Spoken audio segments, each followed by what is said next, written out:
The following is the conversation with Andrea Chao. She's a partner and a lawyer at Bird&Bird in Holland and the chairwoman of FIDIC task group for collaborative contract. She's a brilliant and passionate trendsetter in construction industry. In my view, the collaborative contract model may have significant impact on the productivity in construction industry, which is something the industry struggles for decades.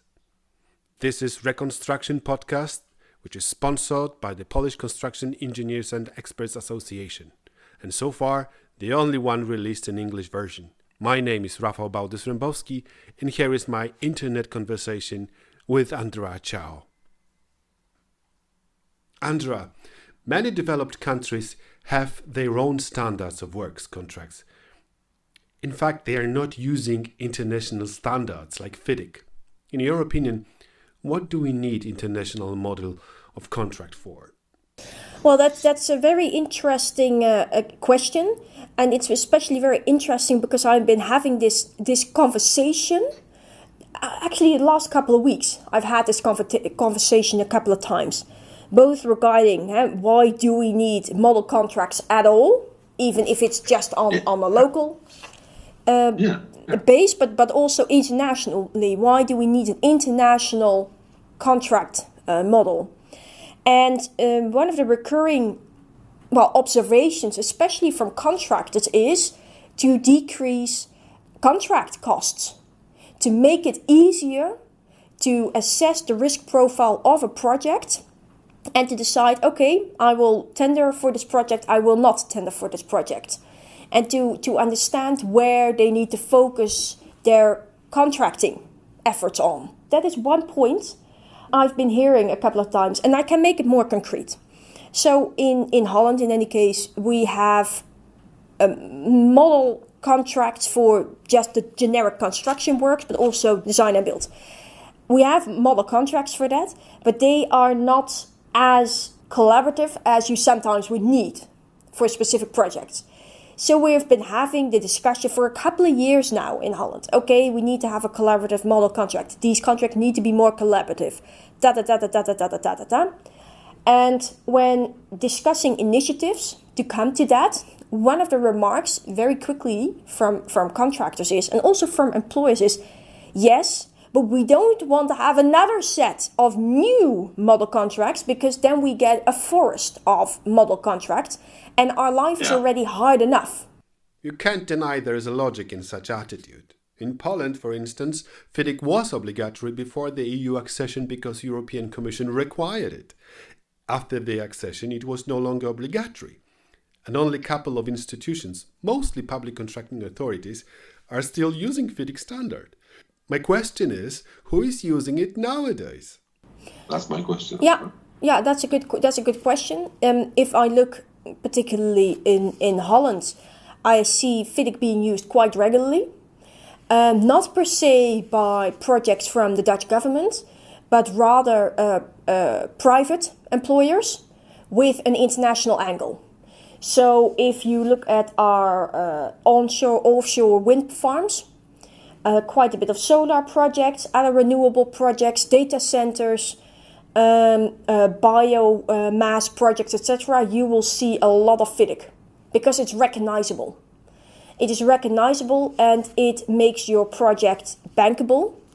And it allows also for international investors and international project developers to come in because they recognize it. So if you have an international angle, in any case, in a country with already developed construction contracts such as Holland, still it manages to get its foothold here. And there is quite a bit of discussion every now and then, because the project management approach in these contracts is, well, it's more strict, it is more described than in our Dutch contracts, but it has its value in that. It creates clarity between parties. If I look internationally, I especially also see FIDIC being used in countries where there isn't that level of detailed construction contracts. So think about a whole range of islands across the world where you have relatively few people living. In countries like Holland, in Germany, etc., you have millions and millions and millions of people living. So you have a lot of people to develop these construction contracts. But if you don't have hundreds or tens of millions of people living in a country, it is already more difficult to have the manpower to create model contracts. So that is also where FIDIC can be of use. And yeah, the projects where you have that international element, where you want to have a document that is internationally recognized. You said when the FIDIC is used, the rules are or should be clear. You said that it can make projects more bankable. That is why aid organizations are using FIDIC, because they don't have to worry about the rule of law in specific country. You simply use FIDIC and no further explanations are necessary. It was pretty much the same in Poland before the EU accession, but imagine the situation when the project or whole program was set to use FIDIC, but after the money was granted, the contracting authority alters general conditions so drastically that in fact it contradicts the whole idea of FIDIC. So partially, the contracting authority misled the commission or aid donor, saying they're using FIDIC, but in fact they are coming up with their own, ideas. You are touching upon a lot of topics here with this example. You are touching upon, again, that concept of why it's necessary to have standardization in contracts. And as an intermezzo in that regard, I'm a lawyer.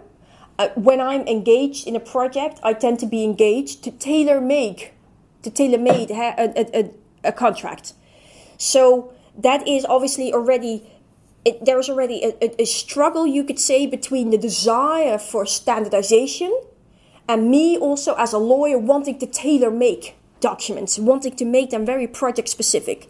So that's a struggle that I have personally when working on, when looking at projects, if you bear in mind the urgency, the importance of standardization. And then indeed you have the element of that balance, where you have the FIDIC contracts. And the FIDIC contracts, although they are being prepared by FIDIC, which is the interest organization, you could say, of engineers, they are balanced. They are balanced because in the process of preparing these contracts, there is a lot of verification with the market, with employers, with contractors, in a global scale, with lenders, etc., etc., etc. So the products that are prepared by FIDIC are balanced. Having said that, also when I prepare model contracts, I will put in a disclaimer somewhere saying, this is a model contract. It might not be usable 100% unaltered on a very specific project, because you need to bear in mind project-specific elements, local law, blah, blah, blah, blah, blah. The standard disclaimer. But having said that, it is one thing to tailor a contract to project-specific elements and local law, and it's another thing to completely almost destroy a risk balance for reasons that do not call for that. So that is one of the reasons FIDIC decided to create those golden principles. Honestly, Andrea, we, and when I say we, I mean we, CIDIR, our Polish organization, we have, I think, vastly contributed to that golden principles, because we have appealed to FIDIC several times, I think. FIDIC, please do something about it. There are many contractors in Poland fooled with that contract conditions, which on the cover say it is FIDIC, but in fact almost each clause of general conditions is so drastically altered that it delegates all the risks on the contractor. And then the question you can raise is, okay, if you as an employer have created this contract, which on paper seems to be very favorable to you, the holistic question is then, is it actually favorable to you? Will this contract actually get you what you want to have? Will it actually get you this successful project? Or are you actually scaring off the best contractors that there are, and the contractors that are left and think, okay, I can manage this situation? Are you forcing them to give you a way higher price? or are you already setting them up for disputes and discussions? Would it be right to say, as a general principle, that the more you alter the general conditions, the more problems you face during contract execution? Yeah, general statements like that, it's always very easy to dispute them simply by having one example of where it doesn't apply. And I actually have an example of a Yellow Book project which I did where I altered the contract quite a bit. But what I did actually is I turned it into a contract which also had an early contract involvement stage, allowing for the contractor to get an even better understanding of the project, to verify its price, with a different price mechanism, and also some room to deal with all the unexpected circumstances that we're currently seeing in the market. So is that, if you looked at it very strictly, is that still a FIDIC contract? Yeah, you could have a discussion on it. Does it comply with the golden principles? Oh, absolutely. Is it a balanced contract? Absolutely. Because it even de-risks the project for the contractor and therefore also for the employer. But that again is an example of me as a lawyer tailoring contracts. But you could indeed raise the question very, very fairly. It is increasing the transaction costs for both parties. Well, in this specific situation, that was justified because the construction circumstances were quite harsh, given weather circumstances, etc., and some of the global supply chain challenges. But indeed, it is not a good step if you look at it from purely a contract standardization perspective. So it is a balance. It is a balance. Bearing in mind, Andrea, what you just said, how would you convince the client to use standard contract? For example, FIDIC. And I presume people in our industry recognize FIDIC as good mechanics, as good procedures, right? Yeah. So what I tend to do on my projects, depending on how early stage I'm involved, I mean, quite regularly I will be involved at the moment where project managers, etc., are already decided which contract to use. So then there is little room for me to have a discussion on that. But quite regularly I'll also be involved already during the early phases of developing the procurement strategy. And then I'll be able to have an open conversation with the client, the employer, on what the best contractual basis is for this project. And I'll have quite a few questions that I'll go through, including also, and it's not very academic, but it is a fact that it holds value and holds importance. Also questions such as, with what type of contracts are you used to working with? What do you have positive experiences with? What not? I mean, I can, out of this assessment that you have to determine what the best contract is, the outcome could be that a certain contract is perfectly suited, but if there is almost an allergy within the organization of the employer against that specific contract form, then it's often a very strong indication that you should not go down that route. And when it comes to FIDIC specifically, very important, I think that by far the most important determining factor to choose that contract or a different contract is, are there international parties involved? Are there international investors involved? Are there international banks? And with international banks, I then typically mean banks also outside of the Benelux, outside of Germany, because they also tend to be quite okay with the models we have in Holland, but really outside of the EU type of banks. Those will be very important indicators. And what I'm very fond of is that in addition to Red Book and Yellow Book especially, I like those two contracts. There is also this option of Green Book, which is just Yes, share yes. with us, please. Green Book. That's the color not mentioned before. That's our refinement. Yes. Now, Right. I like Green Book. I like Green Book because it also matches how we work in Holland. So in Holland, we do not have super descriptive contracts because we like to, you could say, approach a project in the way we feel is best once we're in the project itself. So it depends on individuals, on where you stand, what the relationships are, etc. And Green Book is less descriptive than, well, Yellow Book and Red Book. So it provides more room for that typical Dutch approach in any case. And I'm not saying that so-called Dutch approach always works, but I do notice that with quite a lot of project managers and contract managers in Holland, they like that level of flexibility. And then it's very useful. Yeah? There are numerous organizations at international level, let's say for oil and gas industry, for instance, or energy sector. They explicitly say that FIDIC is too strict, not much flexible. In other words, these organizations come with FIDIC-like form of contract, and in my view, it indicates that not a specific standard is important in economy, but the idea of standards as such in economic mechanism. What say you?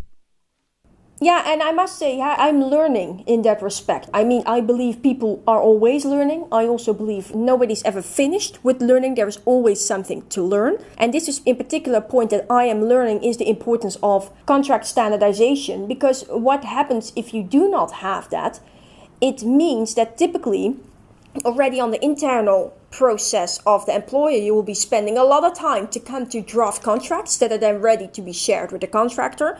Then the contractor needs to review these documents and has a lot of comments.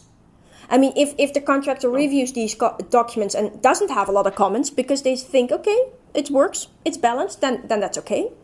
But otherwise, that also takes a lot of time, and then you have you need to produce a redraft of the documents.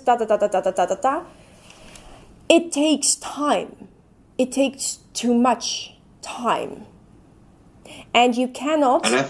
An effort. Definitely, an effort. And you cannot educate your internal contract managers and project managers on a certain basis, because that basis, it's continuously changing. And with this prolonged introduction, we are approaching the very core of our conversation, that is the collaborative contract model.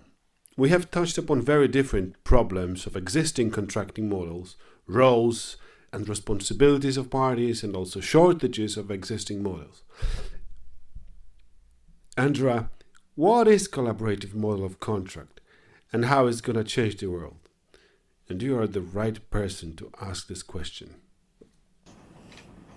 Yeah, so this by itself, what is collaborative contracting, is by itself already also a conversation I've been having with quite a few people over the last few years even.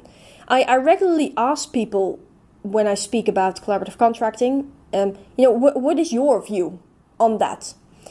And one of the things that is recurring, one of the things that stands out for me the most is it is a way of working together.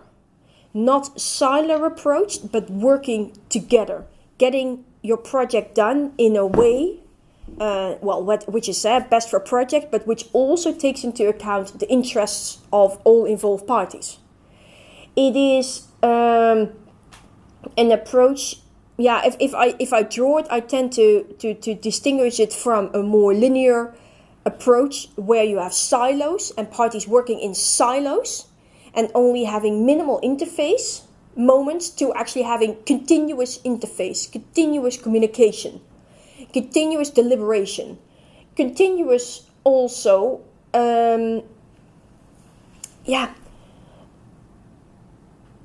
transparency, openness, even being vulnerable with your own position, which for me as a lawyer, I was trained as a traditional lawyer. I was trained in exactly the way how you described that, trying to defend my client's interest as much as possible, even if it meant resulting well, even if it meant getting into extreme contracts, because that on paper appeared to be the best way to serve my client. Well, actually, if you look at it from the long run, and if you look at it on concrete projects, that is not always, that is more often not than it is, the right approach, the best approach for your client, whether the client is the employer or the contractor, whatever.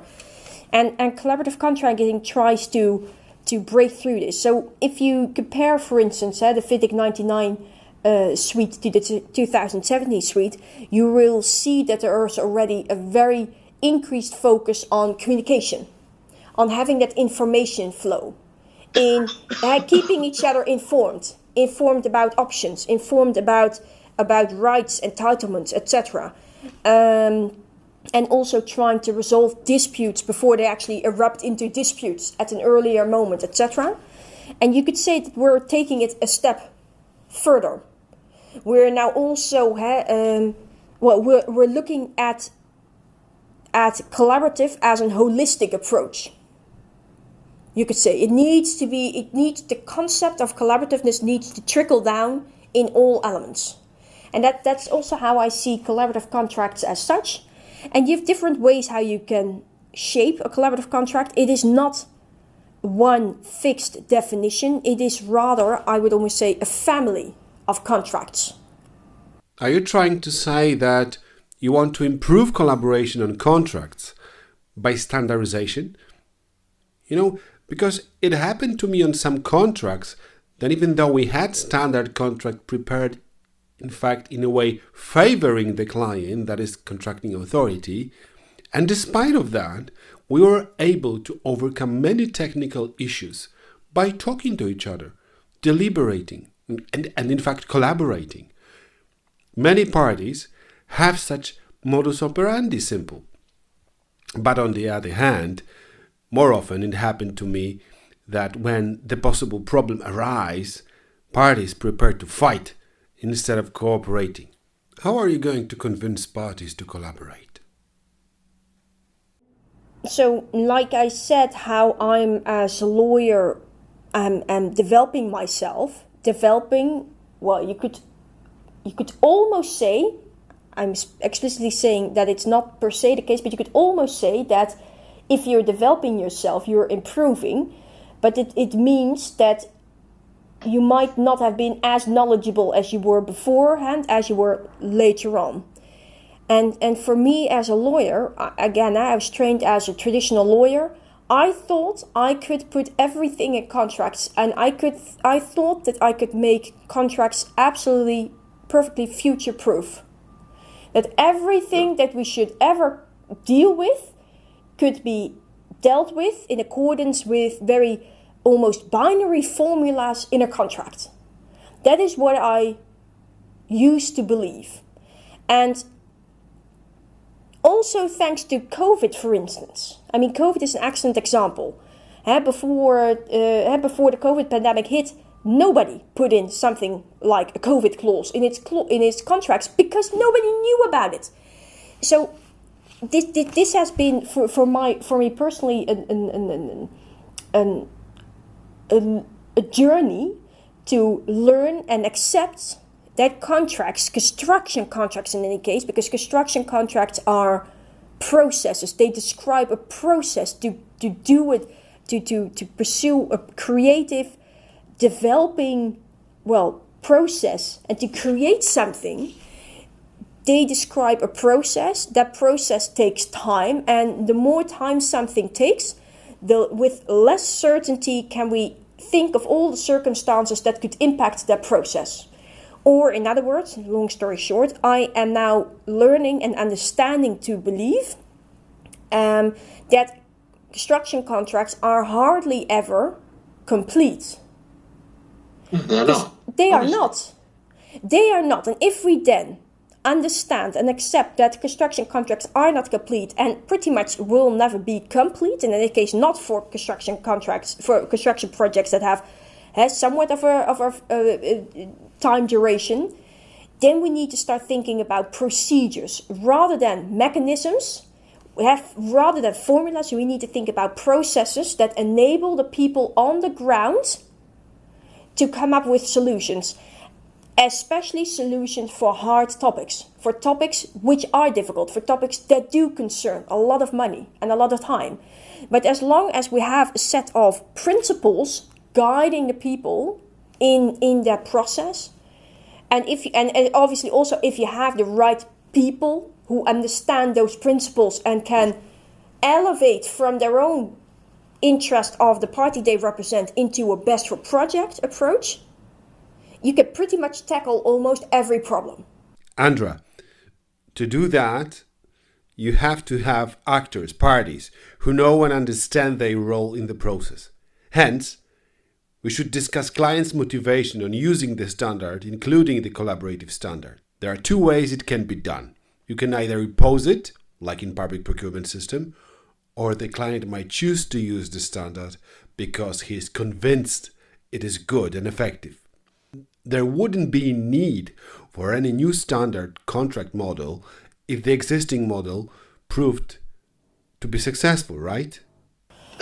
This is also a very interesting topic that you described.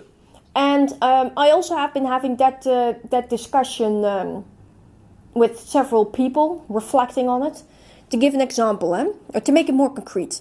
So in Holland, I, together with 4 project managers, so non-lawyers, I initiated and drafted a collaborative early contractor involvement model contract.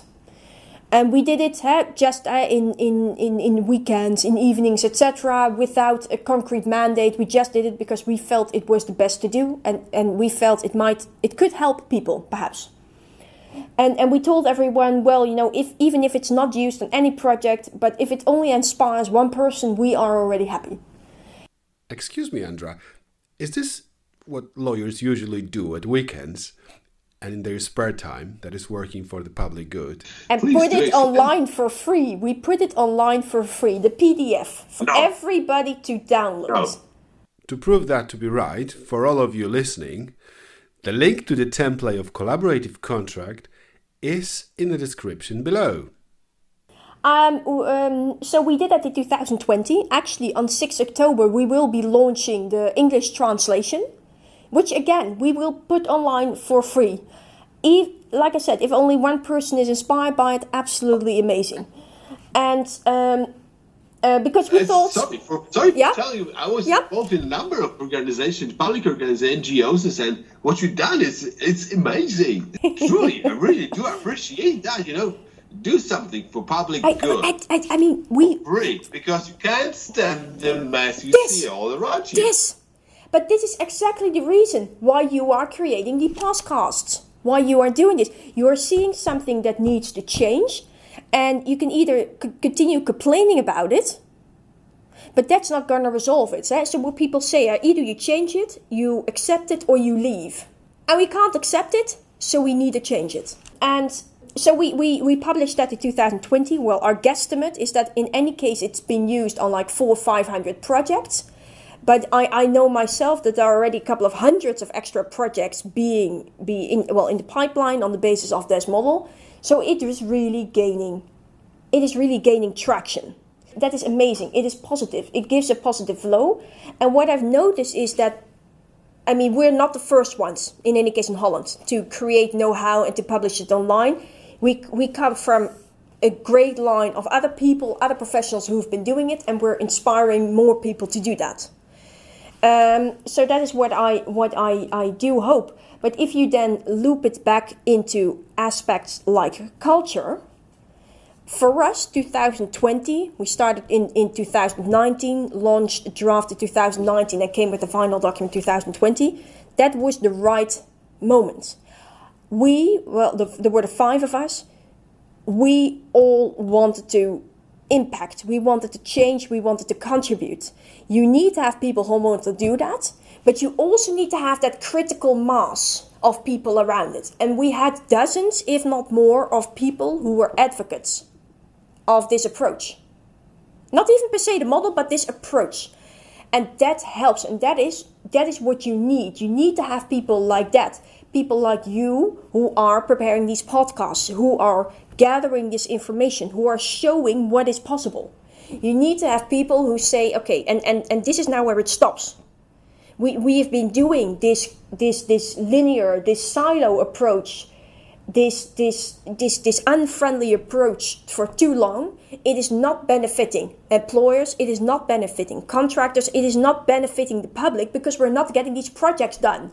Honestly, Andrea, you are a passionate lawyer, and what you say is brilliant, because in your concept, the very core of the idea is that we meet, we communicate, and we talk. In fact, that we collaborate, yes? Yeah, and that we feel, we being the people on site, feel comfortable to talk with each other and have trust in their internal organization that they can actually try to achieve a solution. And not that they will be, well, pushed back again if they come with solutions which are not accepted by the internal organization. If they are put back, if actually the internal organization says, no, we're not looking for solutions. You need to have those people on site who want to achieve a solution together, but they also must feel that they are mandated to do so. A couple of days ago, I was taking part in a kickoff meeting within the contractors organization. The project is in the very early stage of execution in classic design bid build scheme. That means that the design, the BIM model is provided by the client. And I have already observed that this particular contract may not be much too collaborative, because parties are aware of their shortages, but they do everything to impose the responsibility on the other party. In fact, those problems could be solved in a collaborative way, right? Well, there are two answers to that. My direct answer and my more, you could say, holistic observation. My direct answer in such a situation like that is that I'll, whether or not jokingly, say, you know, guys, there's only one person, one party who will benefit from this. And that am I as a lawyer. I'm very happy for you to give me a lot of money to resolve this. But I can tell you one thing, you know, it's in your interest not to do that and to resolve it. So I'll be very blunt. And then everybody laughs, etc. But they know, they understand that there's truth in that. So I love what you just said. Yeah. I love what you just said. You're first and the only lawyer honest enough to tell the truth.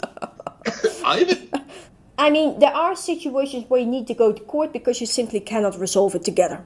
If that is objectively the best thing to do, then that's what parties should do. No question about that. I also strongly believe that lawyers should be involved in drafting and negotiating contracts, because we have been trained to write things in a way how it can only be interpreted in one way. Having said that, I too have recently read research that actually what I see as clear sentences for the rest of the professionals are very difficult to read. So there is a task ahead for us as lawyers to now shift towards making contracts more easily understandable. But hey, you need to start somewhere. My long, more holistic observation is that this is a chicken and egg situation. Employers are saying, no, we need to have these very thick contracts because contractors are trying to wiggle their way out of everything. And contractors saying, yes, no, but we need to use every tool we have to get some extra money because these employers are pushing us to the lowest price that isn't even possible. I believe it is chicken and egg. I believe that it is both reacting to each other. I also believe it is not beneficial to decide who started with this spiral down the drain. I do believe that taking a step back. Well, I first of all believe, and this is I've noticed it's a very personal belief, a very personal conviction, and it's not shared by, well, all people, but I believe that people are in principle good. That they, in principle, want to do something that is good. They want to contribute.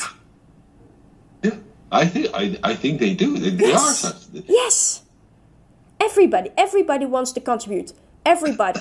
Employers, contractors, lawyers, we all want to impact, we all want to make it better. The only question is how, that's the second question. And I also believe that if you really want to make big bucks, construction is not your sector. You go into construction because you want to contribute. You want to create beautiful buildings. You want to create good infrastructure. You want to leave something for the next generation. I strongly believe that. You shared also some views on how collaborative contract model was received in Holland. How do you think it might work for Polish construction industry or just simply in other jurisdictions? You know, I believe that every country needs to go through the same transition. And the moment that it needs to go through, the moment that it's going through it, that depends per country. But every country will have its turning point where they at a certain moment understand, okay, if we continue to go down this route, there will be no construction industry left.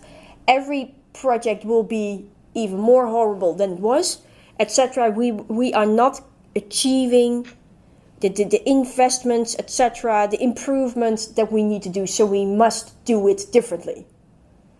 If it's from a selfishness that you understand, okay, maybe if I don't approach it like that, then it's also in my benefit. Although I also strongly believe that as a country as a whole, as a sector as a whole, we need to look at the sector as a whole and stimulate a good, healthy sector as a whole. One of the things we're seeing in Holland, and I dare to bet that's the same as in Poland, is all this negativism, all this negative approach. It is draining energy for people. And like I said, I believe people are good in principle. Most of the people are good, not everybody, but most of the people are good. Most of the people want to contribute. That also means that most of the people do not want to end up in continuous disputes all the time. So at a certain moment, they will drop out. And we do not have enough engineers, we do not have enough builders, we do not have enough other professionals to let them fall away for reasons like that. You cannot have two project managers on site deciding, okay, we'll do it differently, if their entire internal organizations are still geared towards that silo approach, are still geared towards that contra approach while they want to do it together. You need to change the system. And I am fortunate enough in Holland that, like I said, with that model contract, I had 4 other project managers dealing with it, and we had dozens and dozens and hundreds of people around us supporting it. That's an easier task than you have. What are the embedded mechanisms in your collaborative contract model that promote that collaboration? I mean, there are different ways how to view it, but for me, it all comes down to, well, a couple of things. Talking with each other continuously, keeping each other informed about impact of decisions, impact also of not making decisions, just ensuring that the other party is informed so that the other party can make its decisions adequately, and considering the interests of all parties involved. So those are 2 elements, and what I also tend to see more and more is that contracts are not just a legal tool, they are primarily in my view, not a legal tool but a project management tool. So what I nowadays even put in my contracts is that if one of the parties encounters a problem, even if it's effectively a default on its side, he will tell the other party ASAP. And that other party will try to help him resolve it benevolently. All right. So yeah. So can we tell that the collaborative contract is it's not a contract which is disputeless. So disputes may arise and may concern, but they are let's say less frequent and with dealt with different ways. Yeah, exactly. I mean, disputes will anyhow arise because sometimes there are just circumstances which you cannot prevent. Sometimes you'll have individuals who just do not match, period. Whatever the typical reasons are for disputes. But if collaborative contracting can take away 99 out of 100 disputes, that is pure advantage. When does your committee in FIDIC is planning to finish and come up with their solution? Yes, so perhaps it's good to elaborate on the entire process, because that gives a bit of a feeling on where we started and where we'll end. So about 1.5 years ago, almost exactly 1.5 years ago, the task group on collaborative contracts was formed. And as of that moment, we started off. We first started off with preparing a recommendation, which we shared to the contracts committee within FIDIC, who is our supervisor, our boss in a sense, and we're a committee below that contracts committee. And that recommendation included a review of some of the more visible collaborative contracts already available, internationally seen, a view on what is actually now going wrong on projects where collaborative contracting could be an answer to. And then distilling elements that should be reflected in our collaborative contract model. So that the first recommendation was a memo of about, 30, 40 pages, something like that, quite descriptive. Because first of all, you need to get a hold of the problem that you're tackling. So that was discussed within the contracts committee, within the board of FIDIC, and we got some very, very valuable feedback, very valuable views, especially also because, one of the challenge in any cases for me personally is that this needs to work in, you could say, pretty much every jurisdiction across the world. It needs to be truly global. So it is extremely useful to get all these views from people from different jurisdictions, because that is the only way how you can really come to a document that can somewhat claim that it is ready to be adopted worldwide.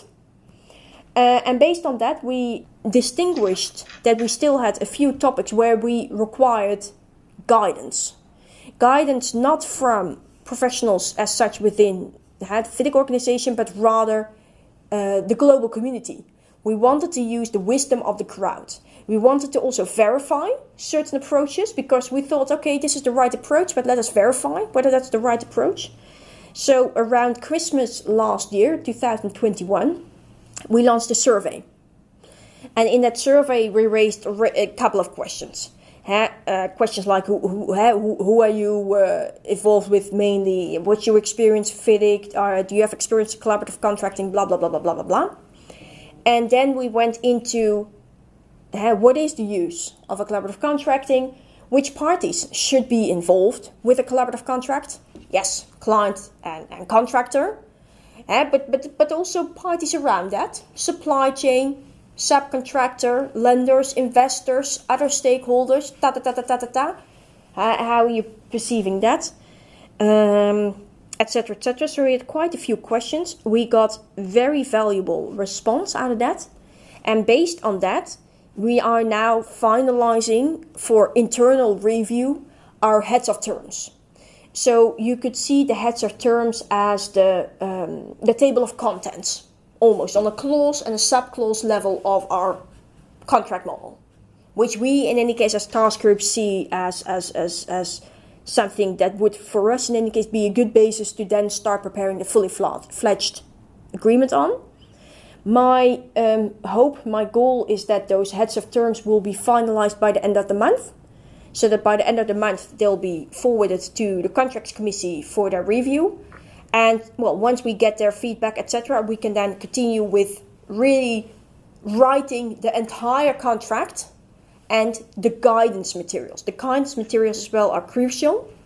And regarding planning, the date for completion, you could say, the scheduled date for completion is end of 2023. Andrea, it's been a pleasure talking to you. Thank you for telling us what's cooking in the AIC world in the very near future, especially for sharing the knowledge on collaborative contracts. You truly are a trendsetter, and I hope these ideas will spread out and improve productivity in construction. Thank you for having me, and thank you for sharing your experiences and knowledge, and also during our previous conversations. It's definitely eye-opening.